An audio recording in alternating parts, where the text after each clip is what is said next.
Welcome to the Beyond Pain podcast with your hosts, Joe Gambino and Joe LaVacca. Join the two Joes, two physical therapists, as they discuss how to navigate the uncertainties of pain so you can move beyond it and get back to the activities you love most. This podcast is for Joe, and their guests to share their clinical thoughts and ideas based on their collective clinical experiences. Can this information be for you? Maybe, but we cannot know for sure. Therefore, it is always worth talking to your healthcare provider to make the best decisions in your care before you implement anything on this podcast. And please use common sense. Welcome back into the Beyond Pain podcast. I am one of your hosts, Joe Gambino, and I'm here with your other host, Joe LaVacca. You can find us on Instagram at Joe Gambino DPT for myself, at Strength and Motion _PT for LaVacca over there.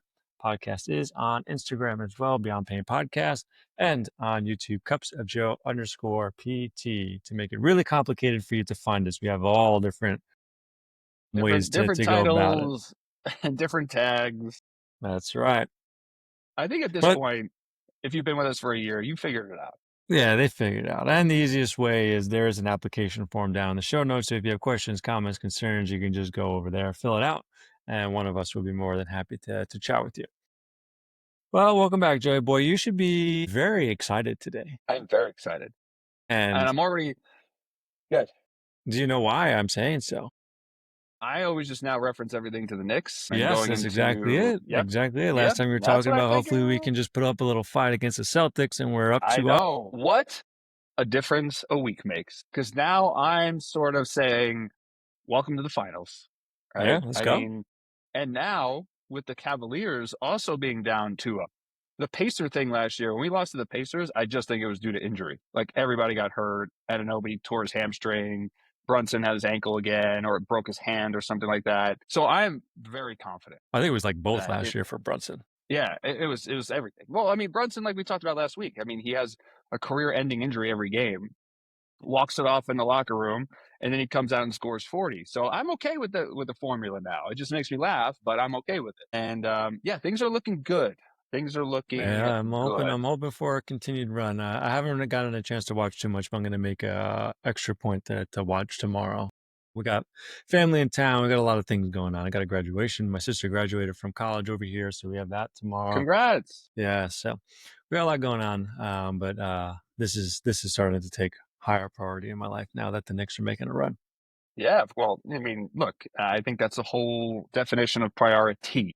We've talked about that in an earlier episode. You can only have one. And yes, I know other things in life are important, but sorry, family. The Knicks are only going to play for 2.5 hours. That's it. That's all we need. It's not even a whole day. It's not even a whole day. It's just 2.5 hours. It's 10% of the day that I'm just sort of asking to just be watching the game in peace. 90%, I'll do whatever else you want. I told Courtney, I'll wash your car.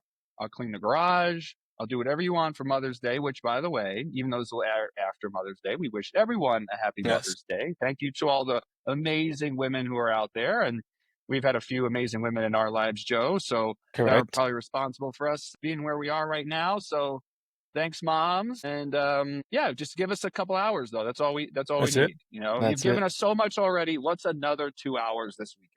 Yeah, and we don't have to worry about the Knicks playing on Mother's Day, right? So I think we'll be that's the other great thing about it. Right, exactly. Timing worked out wonderfully. Yeah, you get 100% of my time on Sunday, and you get 90% of it on Saturday. You're still at a 95% of my total time and attention. I think that's fair. Yeah, it's pretty solid. Pretty solid. All right, man. Well, we got a question of the day, and it's love it. Maybe a little less of a question, but a case, or kind of a situation that I helped up with a buddy of mine and one of his clients. And I think this is something that I see quite often with how clients and patients kind of respond to flare-ups. So I'm curious to see where your brain goes and how you kind of educate this person. So my buddy's working with somebody who's been for a while, I think like over a year up to this point. His client went out to play 36 holes of golf, fired up, and then there's, went to go see Dan again, and then the whole conversation was about what was going on? Why did this happen? There seems to be fear and apprehension. Like he doesn't even really want to get back. He's like, I don't want to squat anymore or deadlift anymore. Like, so starting to try to almost like, hey, this is how I kind of want to go about training now. So the question really comes when someone has a flare, working with you, something happens. How do you have that initial conversation to educate them about what happened? How do you figure out if there are new fears or old fears that pop up? How do you start going about navigating those things? And then how do you get them back onto a plan that will 100% move them towards their goals?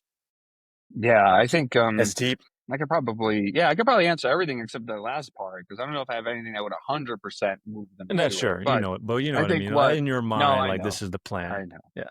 I know. I just don't want to get anybody's hopes up. Like, oh, Joe's got the answer.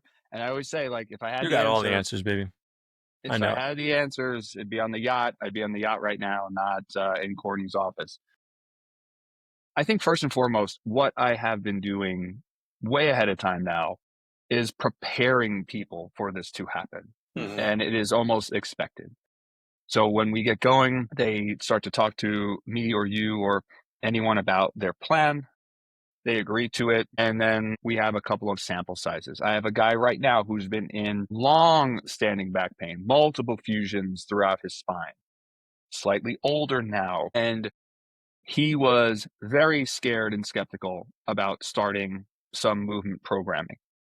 Now, he is working with another therapist, someone who does a little bit more hands-on. So I encouraged him to keep doing that while we sort of took care of some of the exercise prescription or movement. He has started now for this week, and he messaged me that, hey, he hasn't been on pain medication this week. He's been feeling good. He's been feeling more confident. He's been walking a little bit more. And I just said, this is terrific. Step one is building hope. So that's what I want to instill in every plan. And not to rain on his parade, I also said, we will now be more prepared for when your pain returns and knowing maybe the path out of it. Because we're seeing how movement can help you. We just have to get the dosage right. And when you prepare people for the flare, it's not that it makes the experience better. I think it just makes the suffering better. Mm-hmm. Hey, Joe, you said that this would happen. It did. You were right. Now, as a client, I expect you know how to help me navigate it versus me not addressing it. And and I would say not addressing is not like this wishful thinking of, oh, I thought this plan was, 100% dead on from the beginning. But just by not bringing up the fact that this could happen, right? Now you're sort of like a little bit worried. And we can liken it to almost everything. And with the kids, we always come back to the kids, right? Because I just think that's very relatable, whether you have nieces or nephews and brothers and sisters or kids of your own. But, if we let Avery and Olivia run wild on cookies or whatever they want all day, we could be like, hey, look, you're going to get a stomach ache, right? You're going to feel sick when you eat these cookies. Now, they could choose to listen or not. But then when they get sick, it's like, oh, shit, like Dad was right. Mm-hmm. I didn't feel good after doing this. Now, here's where it always becomes a fun conversation for me with flares. Was it worth it? Mm-hmm. If playing 36 holes was worth it, and you go out with your mom and your family this weekend, and that's how you guys bond and connect, and you're okay with a couple days of pain, then yeah, keep going and play. Mm-hmm. I'm not going to stop you. That's your decision. If 36 holes put this fear into you and this idea of like, well, now I don't want to deadlift anymore. Now I never want to swing a club. Well, now we need to understand that there has to be a different set of plans here. So I think we've kind of traded ideas on flares a little bit. Are you trying to get ahead of them yourself, or are you kind of playing a kind of a wait and see game with clients right now? Yeah, so I mean, in this case, they kind of like what we just hopped off the call right before we recorded this podcast. And mainly what I was telling him is like, if someone wants an answer, you're going to give them the best answer that you can. I said like, listen, like this is kind of clear, if the pain happened right around, within a day or so after 36 hole event happened, you can likely tie it to the event, right? It's an increase in volume. He hasn't done 36 holes in maybe never. But he says, usually plays 18 every other week, right? So 36 holes in one weekend is a jump in volume and intensity.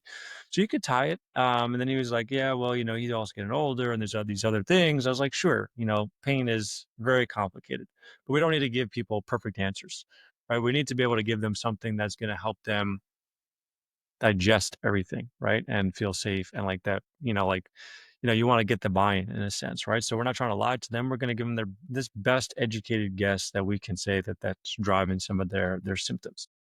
And then from there, like once you can give them something, you have to take them to the present and to the future. So you need to rehash their goals with them. So this person, and then also, as we were talking, that he brought up the fear after. I was like, well, if this person has fear, and you didn't ask him why he feels like he shouldn't be squatting again or deadlifting again, you need to find out why what the underlying fear is, so that you can then address it and then bring him to the present, rehash their goals, and then say, look, this is where we are today. This is where your assessment is. This is where you want to go. We're going to need to be able to do X, Y, and Z. Like if you want to swing a club faster, we have to lift a little heavy, right? We need to challenge your body. We need to jump. We need to create speed. We need to create power. We need to create strength, because all these things are going to carry over to playing more golf, to be able to sustain 36 holes, for you to be able to swing faster, all these things that you really want to accomplish. Once you can do that, sure, I understand your fear. We're not going to just jump there today. We're going to, change your program. We can take squatting out and deadlifting out if you're really fearful of it, but we're going to try our best to work our way back through. We're going to listen to your body, and I'm going to be here every step of the way, kind of guiding you there. And I think when we can reframe this and bring them, okay, here's, why this happened to the best that we can.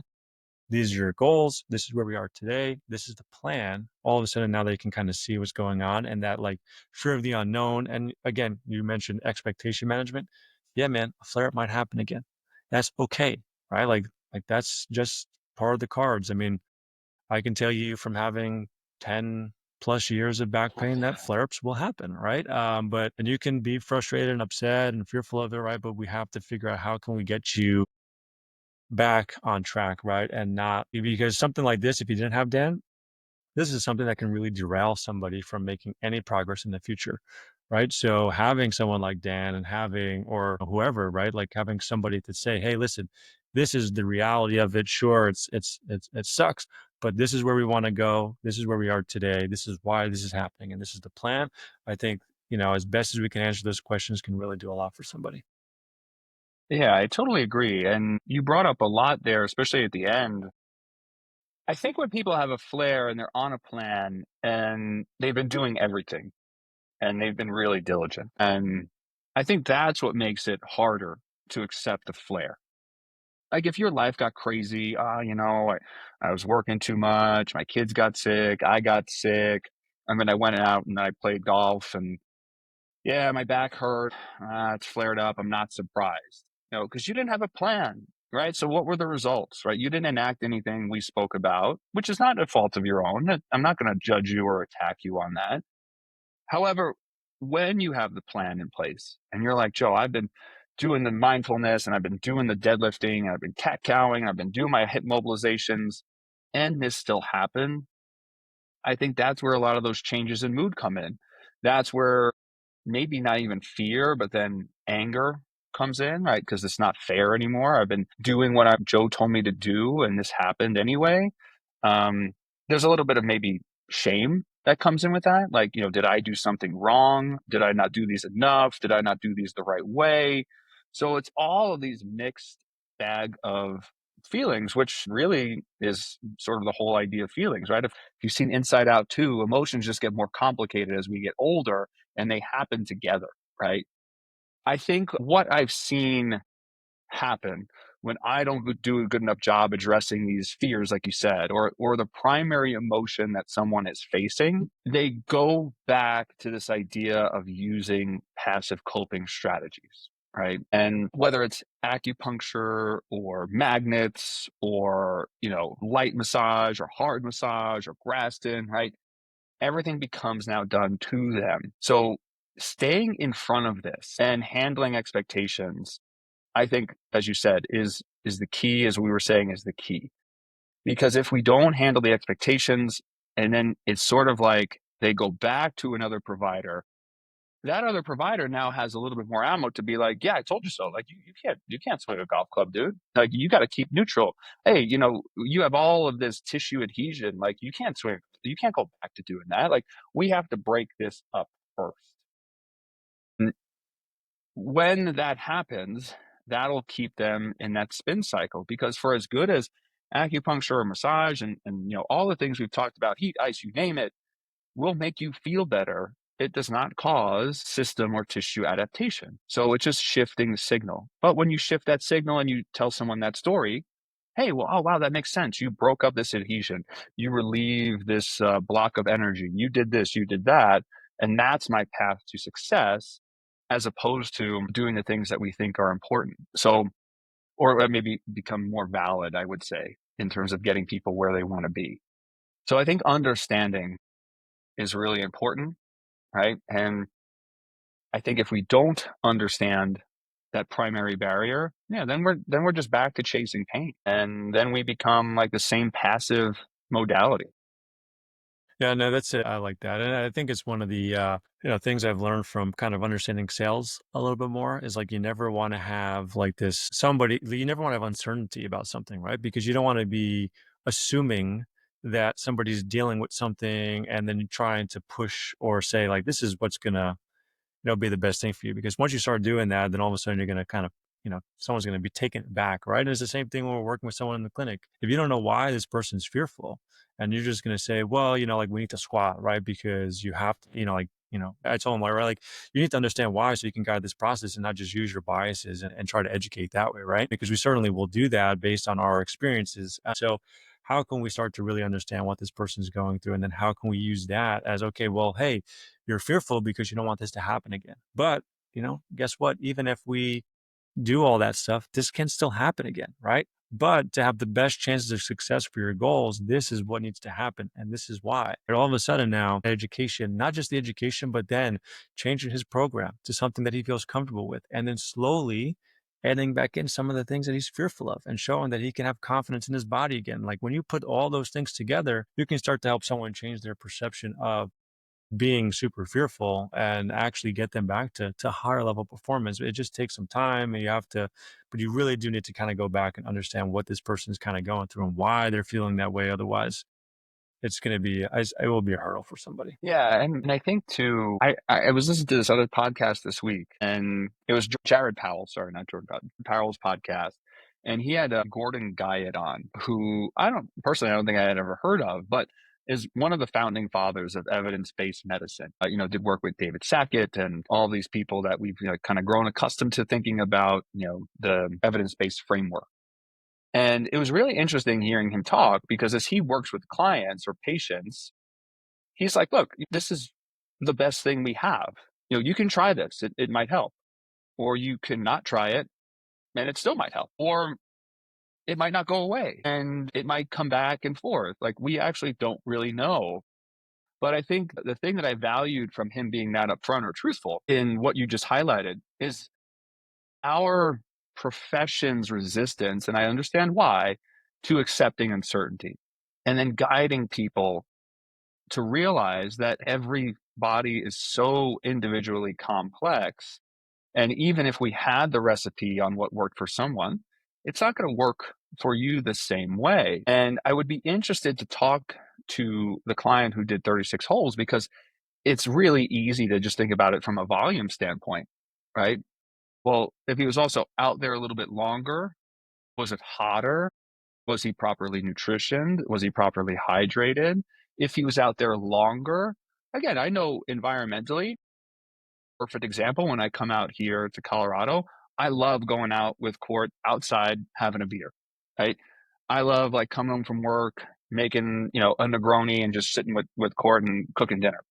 But those are things that I don't do normally when I'm just by myself.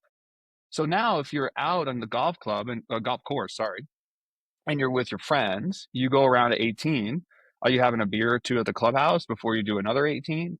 Are you having another, martini or two after you play the next 18? So it's really easy to look back and be like, oh, golf was the thing, but it could have been alcohol. It could have been a confrontation you had with one of your friends. It could have been the heat. It could have been dehydration, right? So there's so many different elements that when you open up the eyes of people to that, then they're like, oh yeah, I guess, I did have 4 or 5 beers. I didn't think about that. I didn't drink any water that day. I did sleep sort of like shit then because I drank alcohol and I was dehydrated, and those are one of the master destroyers of your sleep cycle. And then I woke up the next day and there you go, I have pain, and I'm blaming it on the golf. So they could be prepared for golf, and maybe them getting through 36 holes is actually the sign that they were able to do it. You have all the capabilities, you have the muscle strength, you have the mobility, you have the skill.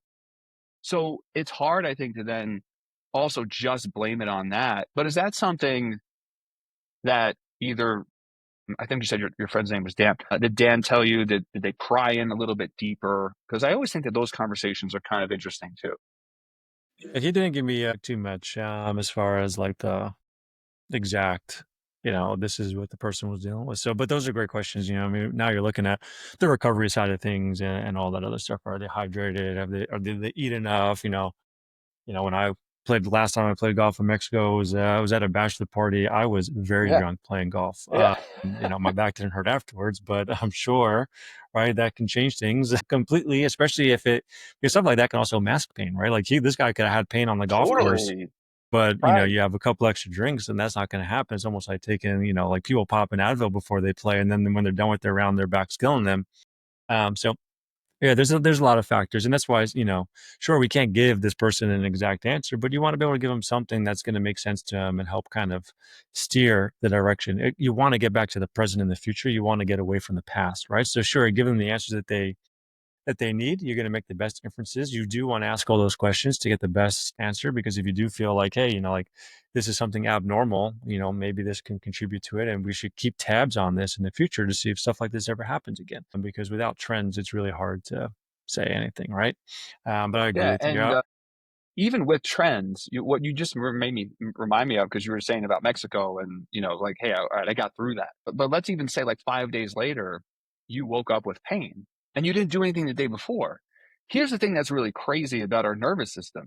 It could have been the input from golf on Saturday that made your back hurt Thursday. So we're so used to thinking that our nervous system is like this like fiber optic highway of like instant information and instant reaction, and we have to pair everything we're feeling with what happened or what preceded it directly in the moment or directly in the day before. And that's not how pain works. So it could have been the deadlift you did in the gym last week that made your back hurt after golf on Monday. I don't know. So that's where I always tell people, look, what's changed other than your sensitivity? If your range of motion has lost, are you having muscle weakness? Are you having loss of function? Was there something neurological where you started having a footfall asleep, or you had nerve tingling, things like that? Then maybe we can directly relate it to what happened the day before or the moment before. But if you're just waking up with a flare of pain, I don't know what caused that. So we're back to the roulette wheel of like, well, let's put our bets down. What do we think? And it seems really appealing to put money on golf because that wedge is just a little bit bigger, right? So yeah, I want to put my money there. But again, there's still 99 other spaces on the wheel where the ball can land. So I think that accepting uncertainty is probably the biggest theme I would say or share with getting ahead of flares and then helping people manage them going forward. Yeah, I definitely think expectation setting is huge, and letting them know when some uncertainty is. I mean, that's life. I mean, pain does not escape, and movement and rehab doesn't escape that, right? So I do want to shift here because I think it goes in line, and it's something that we talked about right before we hopped on. Is when you get somebody who wants to dictate care in a sense. So, like in this case, right, of this person, he's kind of dictating based on how he's feeling. Like, I don't want to do X, Y, and Z, right? Trying to like not necessarily push his own agenda, right? But saying like, he's putting his input into it as far as this is what I think is best for me going forward. And there's a lot of people who do that, not necessarily it's a distrust of the person that they're working with, And I do believe people understand their bodies, and we should take what they have to say to some credit. But when you get somebody who says, and you can mention the email that you got, for and we'll keep this around kind of like general public, and how you would help educate them in a sense. And when someone is saying, hey, I want to do X, Y, and Z, or I only need this to get better, how are you kind of going about having those conversations, and what would you say to that person? Yeah, most recently this week, email popped up and someone had low back pain, and they mentioned they're busy, they work from home, they don't strength train a lot, they probably only come in, maybe once a month, once every other month, and then they just wanted a handful of things they could do at home. Yeah, here's the problem with that. You're currently not doing anything. So why would all of a sudden I expect you to just miraculously put in 3, 4, 5 exercises that we would, best guess for you, and expect you that you're just going to insert them into your life without accountability, without follow up, without check in? So I don't think it's realistic when I get emails like that or messages on Instagram or wherever that people are actually looking for what I can provide. Because that connotation to me is I'm still looking for a quick fix. I'm still looking for an easy way to manage this. And I do think it diminishes us as professionals a little bit when I get a question like that. Because I'm spending time, you're spending time, we're doing podcasts, we're reading, we're, constantly treating people, we're trying to work to get better. And then to deduce it to, well, I just need a couple exercises. And I think, as you so perfectly put it, great. That's what YouTube's for. YouTube, how to solve low back pain. You will have endless exercises to choose from. If you wanted something a little bit more personable, if you wanted to actually work toward changing lifestyle, if you wanted to actually learn a little bit more about your experience and how to manage it, I'm your person. If you just want exercises, I ain't got nothing special. I'll show you the same stuff on YouTube, but I'll give you a why behind it. Maybe I'll give you some structure. Maybe we tweak something specific for you. But I just always hark back to, what other profession does this work for? You bring your car to the mechanic because something's wrong, and the mechanic tells you, hey, this is what I think you need to fix. And you're like, nah, no, I don't think so. I would just like you to change my oil and check the tire pressure. Well, how is that going to help your transmission? So we entrust everything in our lives to other professionals. When I go to a restaurant, I'm assuming the chef knows how to cook a meal. Maybe I need to make a special request. Hey, I'm allergic to gluten, or I'm allergic to shrimp, but then I'm entrusting that the chef is going to make that accommodation, or the kitchen will make that accommodation.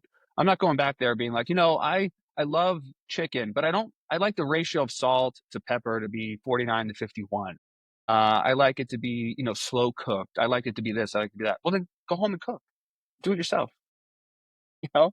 So, I mean, one other instance that just popped into my head, and I think, again, it's just like knowing what you provide as a physical therapist and being comfortable with that too. Some guy came in looking for deep tissue massage, and he came in from the gym. I'd met him before a couple times. We had some pleasant exchanges, and he was like, hey, yeah, you mind if I just get changed, in the area where I, typically see people? So I was like, sure, no problem. So, I put up like our little sliding walls. Like we have those like little, privacy walls that I can kind of put up. And then I opened the wall again, and he's laying face down in his boxers. And I'm like, hey, what are you doing? I thought you were going to, get prepped for the session. And he was like, oh yeah, I am. I'm just here for massage. And I was like, well, that's not what I do. I'm not a massage therapist. So I had to have him sit up, and I'm like, do you want to get dressed? And he's like, no. What do you have to ask me? So I'm literally now doing an interview with this man in his boxers, and I'm trying to understand what's going on and what's this, what's that. And he's just like, and here's the funny thing. He wants deep tissue massage. I start just laying my hand on his back, and he's like, oh, yeah. Push harder. I'm touching you. What are you talking about, deep tissue massage? So I actually just ended the session. I was like, look, we're clearly not going to be a good fit. I don't provide this service. Okay. And I can give you the name of some great massage therapists. And he huffed and puffed, and he got all pissed off that he wasted his time. You wasted my time. Right. So, again, there's nothing on my door that says massage therapist. There's nothing that your trainer told you that this is going to be about. So I think having a little bit more respect for yourself as a professional helps navigate this. And then you realize that people are seeking your opinion, just like Dan Pope told us, right? Like, I can't make a decision for you, but it's my job to give you the best guidance. And if you don't want to follow that plan, well, then I'll help you find another plan. Have you had I imagine you probably have people like this, especially virtually. So how do you manage them virtually? I mean, my current landscape of things, and even if I was seeing people in person, I have a lot of conversation. I have 2 conversations before I work with anybody. I have a 15-minute call that I go through just to kind of see if I can work with them, and then we do a deeper dive, 45 to an hour minute call that, we kind of go through what's going on in a much deeper level, and then an overview of my process to see if I can help. So by the time I'm working with somebody, I already know, I can, I'm 110% confident I can help them, that they're looking for my kind of service, things like that. And when things do pop up on those calls, say, or in the past when I was working with somebody, my questions are like, well, if they're asking, this person's asking you, hey, I just need this program I can do at home. Well, sure, I can create a program for you, but, is this something, what have you been doing in the past before? And if it's constantly the same things, like they're always doing this, but they're still struggling, well, then, is it something that needs to change, right? So I always want to go back, right, as far as I can to see, if this is a trend, if like, where's their biggest struggle? Why can't they get over the hump? Is it just they've never done anything before? Is it they've tried the same things over and over again? They just kind of piece together these routines and it's not really quite getting them there. And then, when I'm going through it, I don't sell my program to somebody. I'm not selling you a 4-week program or an 8-week program or a 4-month program, right? I'm selling you my process, right? It's the process of working with me from top down, right? Our assessment process, our sure, right? Custom programming over whatever time period, the accountability, the support, the guidance, how to understand pain better, all the education that comes with it, right? It's not one thing that you're getting all of my clinical experience, training experience, everything combined all into one. And that's how I propose it to people, right? It's not like, hey, come get this 4-month program and it's going to solve all your issues, right? You can get a 4-month program, you can get a year program off of anything. We talked with Britt about ChatGPT. You can get anything off YouTube these days, Instagram. Like, you'll go through my Instagram account, and you'll get countless mobility drills, countless how do you change this exercise if you have like squat, if you have knee pain. You get all that information now these days, right? But how do you make sure that it fits within your life? How do you make sure that you're actually going to do it? What happens when shit hits the fan and you do have these flare-ups, like this guy that Dan was working with? All these little things kind of come together and really kind of guide a process. How do you modify things? How do you make sure you're not pushing too hard? We talked about pain guidelines on here. That's a huge thing in what I provide people and educate and guide on. You can get that on this podcast, right? But if you take that and you're still not having success, well, why is it, right? Is it something is missing in your understanding or your approach that's still missing the mark, so to speak, right? So I guess that's kind of how I'd answer that question. I don't know if that answers it well or not.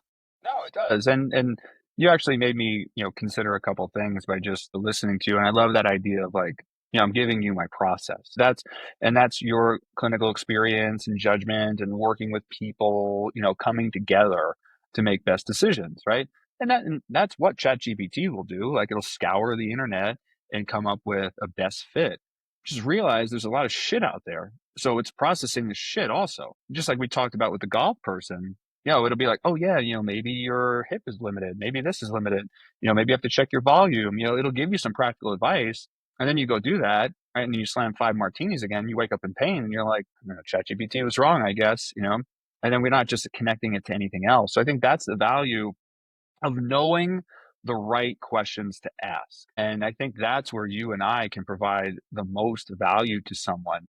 And I did have a great call with the new client that's coming in next week, and very similar to the process you outlined. She booked an appointment and made a 15-minute phone call, which I love when people do, right? Get proactive.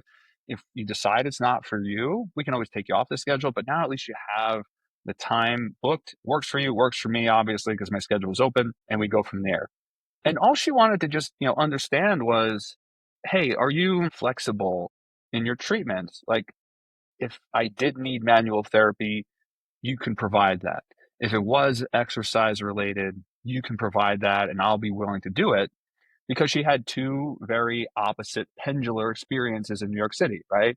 So she went to, one place for PT, and it was within the hospital she worked, very manual based, very busy, same 3 exercises all the time. Then, being educated, I went to this really famous big clinic in New York City, and all they wanted to do was exercise. They didn't want to touch me. They said that's not what I needed. And I just want someone that's going to be able to listen and ask me questions and potentially do both if that's what's warranted. And she had found me on actually listening to one of my lectures from Tessie that I had recorded. And she bought like a continuing education pain package. And she was like, yeah, no one was really talking to me about pain the way that you were mentioning in that course. And that rang true to me. So that's where, hey, you can find information. It can be good or bad or indifferent, but we still have to make that information fit you as best as possible. So now she's more willing, like you said, if it's an 8-week program, great. She seems willing to go and do that. If it's a 12-week program, great. But we also talked a lot about this may or may not work for you. Then what? Then we have to find, a different sport maybe than running, or you try the surgery, or you play golf, or I don't know, maybe in 6 months, there's a new treatment out there for hip pain or something like that. Who knows? But I think that's really, really an important piece. So I think just listening to you, I think that word of just learning when to be flexible and learning where your boundaries are as a clinician are probably just as important as understanding the boundaries of our clients. Yeah, I would agree with that. I mean, I was, I mean, if someone came into my clinic and I was like, like just let them dictate everything, right? They're not gonna trust me, right? They're not gonna respect me, right? And they're probably not gonna work with me for very long, right? So being like, not necessarily like an authority figure, so to speak, but like, you need to give your opinions on what you think is happening and kind of just not dictate, but this is it, right? This is how I work, this is my plan, this is my process, this is how I can help, this is the plan going forward, right? Like you lay it all out very, very nicely for them so that this way they can figure out, does it work for them, right? Do they fit, do they believe it, do they trust the process, do they think you can actually help? And I think that will do a lot. I think this person that you're talking about, if those clinicians actually just asked more questions on the front end, she probably would have had better experiences up front and didn't need 2 or 3 PTs to kind of, potentially, right? If you're the person that ends up helping her, right? Like she doesn't have to keep looking for these things. And I think that's where questioning in the beginning and going deeper and understanding what is underlying there and like, hey, good, great. You want a flexible person based on whatever you feel like you need. And now we can have that plan and, you can guide that process from here. So the more information you can get about somebody's situation, why they feel certain ways, how it's impacting their life, what they're looking for, then you can say, hey, well, does my process fit this? And if it doesn't fit this, then I refer them to somebody else. And if you do fit within my process, then great. You know what? I certainly can help you. I know it's going to resonate with you because you already told me all of these things and that what you're looking for is what I can provide. And then you go from there, right? So I think that's pretty good. I don't know if I have anything else on this topic. Is there anything else that you kind of want to add in here? No, I think both sort of questions kind of streamline nicely into one another. So hopefully that's some good value for our listeners. And then I think we pick it up next week, brother. Sounds good, man. Well, take us home then. All right, listeners, we love you. Joe, I love you. Thank you as always for joining us. And please continue to come by next week for another exciting episode of the Beyond Pain podcast.